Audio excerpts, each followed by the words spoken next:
नमस्कार मित्रांनो. पावसाळा ऋतू जितका आल्हाददायक आणि सुंदर असतो ना, तितकाच तो आपल्या आरोग्यासाठी काही आव्हाने घेऊन येत असतो. पाऊस सुरू झाला की अनेकांच्या घरामध्ये एकच तक्रार सुरू होते, ती म्हणजे गुडघेदुखी, कंबरदुखी, संधिवातांची दुखणी वाढतात, आमवात, मणक्याचे आजार वाढतात, पोट साफ होत नाही, अपचनाचा त्रास वाढतो. पण तुम्ही कधी विचार केलाय का की पावसाचा आणि आपल्या शरीरातील या दुखण्यांचा काय संबंध आहे? तर मित्रांनो, आयुर्वेदानुसार या सगळ्यांच्या मागे एकच मुख्य कारण आहे, ते म्हणजे आपल्या शरीरात पावसाळ्यामध्ये वाढणारा वातदोष. आजच्या या सविस्तर व्हिडिओमध्ये आपण अगदी सोप्या भाषेमध्ये समजून घेणार आहोत की पावसाळ्यातच वात का वाढतो, तो काय काय लक्षणं निर्माण करतो आणि घरात उपलब्ध असलेल्या गोष्टींचा वापर करून आपण हा वात कसा नियंत्रित ठेवायचा. याचं कारण काय बघा, पावसाळ्यामध्ये एकदा का वात वाढला आणि तो बॅलन्समध्ये नाही आला तर वाताची ही जी दुखणी आहेत, ही जे जॉईंट पेन आहेत, ही वातामुळे होणारे संधिवाताचे आजार, पोटाचे आजार हे वर्षभर आपल्याला त्रास देऊ शकतात. म्हणून हा विषय खूप महत्त्वाचा आहे. म्हणून लक्षपूर्वक पूर्ण व्हिडिओ पहा. मित्रांनो, पावसाळ्यातच वात वाढण्याचं पहिलं कारण आहे ऋतूमध्ये झालेला बदल. मित्रांनो, उन्हाळ्यात वातावरणामध्ये कोरडेपणा असतो, वृक्षता असते, म्हणून वात हळूहळू आपल्या शरीरामध्ये साचत जातो, शरीरात जमा होतो. उन्हाळ्यात उष्णतेमुळे तो वाढत नाही, फक्त साचत जातो. आणि जेव्हा पावसाळा सुरू होतो तेव्हा वातावरणातील गारठा वाढतो, थंडी वाढते आणि तेव्हा आधीच कोरडेपणाने जमा झालेल्या वाताला वाढायला संधी मिळते आणि तो प्रकुपित होऊन एकदम वाढतो.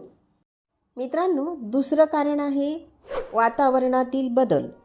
थंड हवा, वेगवान वारे आणि कमी सूर्यप्रकाश, ढगाळ वातावरण असतं पावसाळ्यामध्ये. यामुळे शरीरातील कोरडेपणा आणि थंडपणा वाढतो. वाताचा गुण आधीच थंड असतो आणि थंडीमुळे तो जास्तच वाढतो. तिसरं महत्त्वाचं कारण मंद झालेली पचनशक्ती.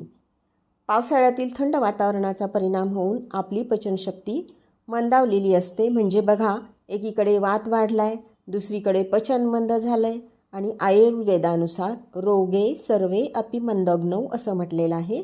म्हणजे सर्व रोगांचं मूळ हे अग्निमांद्य आहे. म्हणून मित्रांनो, कोणतेही आजार या ऋतूमध्ये पटकन होतात.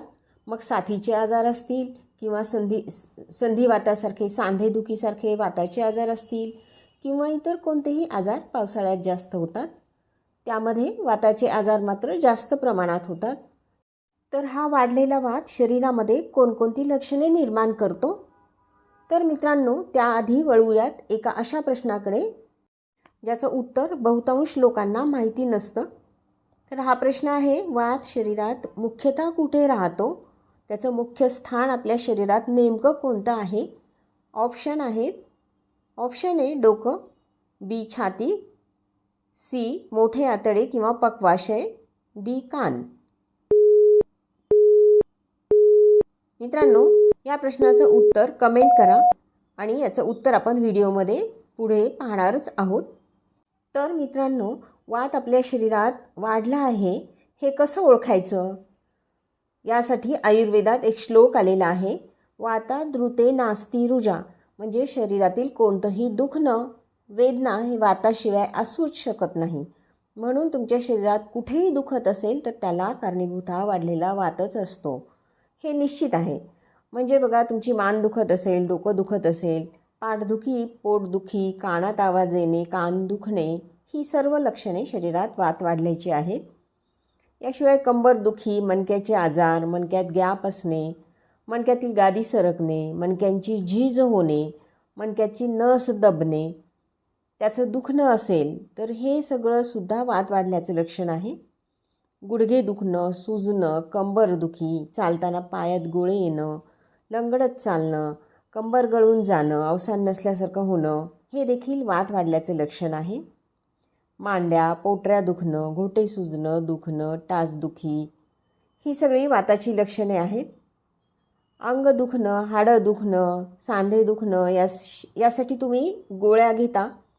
तात्पुरतं बरं वाटतं, पण गोळ्या संपल्या की पुन्हा दुखणं सुरू होतं. हे देखील सगळं वात वाढण्याचे लक्षण आहेत. मित्रांनो, या त्रासासाठी बरेच जण एक्सरे करतात, स्कॅन करतात, ब्लड टेस्ट करतात. त्यामध्ये हाडांची, सांध्यांची झीज झालेली दिसते, हाडांचा ठिसूळपणा वाढलेला दिसतो, मणक्यांची झीज झालेली दिसते, शरीरातील कॅल्शियम कमी झालेलं दिसतं. बऱ्याच जणांच्या मणक्यातील नस दबलेली असते. मित्रांनो, कधीकधी तर डॉक्टर सांध्याचं ऑपरेशन करायला सांगतात, सांध्यांची रिप्लेसमेंट करायला डॉक्टर सांगतात. तर मित्रांनो, अगदी दुखणं, चमकणं या सगळ्यांपासनं, झीज होण्यापासून शेवटी ऑपरेशनपर्यंतची ही जी सगळी प्रक्रिया असते ती आयुर्वेदानुसार वाढलेल्या वातामुळे निर्माण झालेली परिस्थिती आहे. म्हणून मित्रांनो, हा वात वाढू नये म्हणून काळजी घेणं खूप गरजेचं आहे. त्यासाठी घरच्या घरी आपल्याला काय उपाय करता येतील हे आपण पुढे व्हिडिओमध्ये पाहणारच आहेत. त्याआधी मागे पाहिलेल्या प्रश्नाचं उत्तर पाहूयात. तर वात आपल्या शरीरामध्ये मोठ्या आतड्यामध्ये म्हणजे पक्वाशयात असतो. म्हणून जेव्हा आपलं पोट बिघडतं, गॅस होतो, तेव्हा हा वाढलेला वात शरीरात दुखणं निर्माण करतो. म्हणून वात बरा करायचा असेल तर आधी पोट साफ असणं गरजेचं आहे. मित्रांनो, वात कमी करण्याचे बाह्य उपचार बघूयात. पहिला आहे अभ्यंग. अभ्यंगम आचरेत नित्यम सजराश्रम वातः हा आयुर्वेदात आलेला एक महत्त्वाचा श्लोक आहे.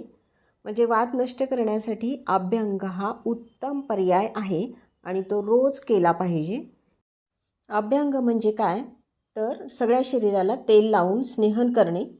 यासाठी कोणतं तेल चांगलं, तर तीळ तेल आयुर्वेदात वात कमी करण्यासाठी सर्वोत्तम सांगितलेलं आहे. वातावरणात जर जास्त गारठा असेल तर अशा वेळी तुम्ही तीळ तेलाच्या ऐवजी उष्ण असलेले मोहरीचं तेलही वापरू शकता. बाजारामध्ये महानारायण तेल, बला तेल, सहचर तेल असे औषधी तेलही मिळतात. त्यानंही अभ्यंग केला तरी वात कमी होण्यास मदत होते. अभ्यंग कधी करायचा, तर आंघोळीच्या आधी अर्धा तास सर्व अंगाला तेल लावून हळूहळू त्वचेवर जिरवायचं, मालिश करायची आणि नंतर गरम पाण्याने आंघोळ करायचं. आणि जर तुमचे गुडघे, कंबर, मान असं काही विशिष्ट सांधा आखडला असेल आणि दुखत असेल तर त्या जागी दिवसातून 2-3 वेळा अभ्यंग करा. मित्रांनो, एक महत्त्वाची टीप, अभ्यंग करताना तेल गरम करून घ्यावे. कसं गरम करायचं, तर तेलाची वाटी कडक किंवा उकळत्या पाण्यामध्ये ठेवायची. तेलाला डायरेक्ट गॅसवर गरम करू नका. मित्रांनो, वात कमी करण्याचा दुसरा उपाय आहे स्वेदन. स्वेदन म्हणजे शेक घेणे. यामध्ये वेगवेगळ्या पद्धतीने शेक घेता येतो. एखाद्या सांध्याला जर शेक घ्यायचा असेल तर गरम पाण्याची पिशवी वापरा किंवा वाळू गरम करून त्याची पोटली किंवा पुरचुंडी बांधून त्याने शेका. किंवा मग निरगुडीचं पान, एरंडाचं पान तेल लावून त्याला तव्यावर गरम करून त्याचा शेक घ्या. सर्वात सोपा उपाय म्हणजे आंघोळीच्या पाण्यामध्ये मीठ टाकायचं, खडे मीठ टाकायचं आणि त्या पाण्याने आंघोळ करायची. याने संपूर्ण शरीरातील वात कमी व्हायला मदत होते, अंग मोकळं होतं. फक्त हे पाणी डोक्यावरून घेऊ नका, मिठामुळं केस खराब होऊ शकतात. आणि दुखणाऱ्या जागेवर या पाण्याची धार धरा, चांगला शेक मिळतो. मित्रांनो, इथे एक गोष्ट लक्षात घ्या, फक्त सांधेदुखी असेल आणि तुम्ही शेक घेताय तर ठीक आहे, पण जर त्या सांध्याला सूज असेल तर शेक उपयोगी तर ठरतोच, पण तिथे तेल न लावता शेका. म्हणजे बघा, सूज असेल तर फक्त शेकायचं, तेल लावायचं नाही. पुढचा वात कमी करायचा उपाय आहे संवाहन. म्हणजे काय, तर दाबणे. दाबल्यानेही वात कमी व्हायला मदत होते असं आयुर्वेदात सांगितलेलं आहे. म्हणून अंग, डोकं, पाय, सांधे दुखत असतील तर शक्य असल्यास दाबून घ्या. आता पोटातून घ्यायचे उपाय, त्यातलं पहिलं आहे कोमट पाणी पिणे. पावसाळ्यात सगळीकडे गारठा, थंड हवा, ढगाळ वातावरण असतं. 4-5 दिवस सूर्यदर्शनच होत नाही, सारखा पाऊस सुरू असतो. अशा वेळी वात वाढायची शक्यता जास्त असते, अग्नी बंद होण्याची शक्यता वाढते. म्हणून साधं पाणी पिण्याऐवजी उकळून गरम करून कोमट पाणी पिलं तर नक्कीच वात कमी होतो. पाणी गरम करणं म्हणजे जंतू मारण्यासाठीच नाही तर मंद अग्नी प्रज्वलित करणे हा पण त्याचा एक उद्देश आहे. कोमट पाणी वाताचं अनुलोमन करतं, म्हणून वात त्याच्या मार्गाने निघून गेला की शरीरात वात वाढत नाही. मित्रांनो, या कोमट पाण्यामध्ये सुंठी चूर्ण टाकून जर तुम्ही उकळलं आणि हे पाणी जर दिवसभर घेतलं तर तुमचं पचन पण सुधारतं. किंवा मग रात्री झोपताना कोमट दुधामध्ये शुंठी पावडर टाकून घ्या, त्याने पण वात कमी व्हायला मदत होते. दुसरा उपाय आहे आभ्यंतर स्नेहन. म्हणजे रुक्षता घालवायसाठी आपण बाहेरून तेल लावलं तसंच आतून स्निग्धता येण्यासाठी रिकाम्या पोटी 1 कप गरम दूध घ्यायचं आणि त्याच्यामध्ये 1 चमचा गाईचं तूप टाकून प्या, किंवा 1 कप कोमट पाणी घ्या आणि 1 चमचा गाईचं तूप टाकून ते प्या. तूप अग्निदीपक आहे, भूक लागते, शरीराला स्निग्धता मिळते, वात कमी होतो आणि तसंच तुपामुळं पित्तही कमी होतं. तिसरा उपाय, भोजन आग्रे सदा पथ्यम लवण अद्रक भक्षणम. म्हणजे काय तर जेवणाच्या आधी अद्रक आणि थोडंसं सैंधव मीठ लावून चावून जर खाल्लं तर अद्रकातील उष्ण तीक्ष्ण गुणधर्माने आणि मिठातील अग्निदीपन गुणाने पचन चांगलं होतं आणि वात वाढायची शक्यता कमी होते. चौथा उपाय आहे लसणाचा. तर लसूण हा उत्तम वातनाशक आहे, अनेक प्रकारचे वात नष्ट व्हायला मदत होते. यासाठी लसणाची चटणी तिळाचं तेल घालून खायचं आणि जर तुम्हाला पित्ताचा त्रास असेल तर तुम्ही गाईचं तूप घालून खा आणि कमी प्रमाणात खा. पाचवा उपाय आहे चहाऐवजी तुम्ही आलं, तुळस, गवती चहा यांचा जर काढा घेतलात तर वात कमी व्हायला खूप मदत होईल. मित्रांनो, वाताचा संबंध फक्त सांधेदुखी किंवा पोटाच्या त्रासापुरताच मर्यादित नाही.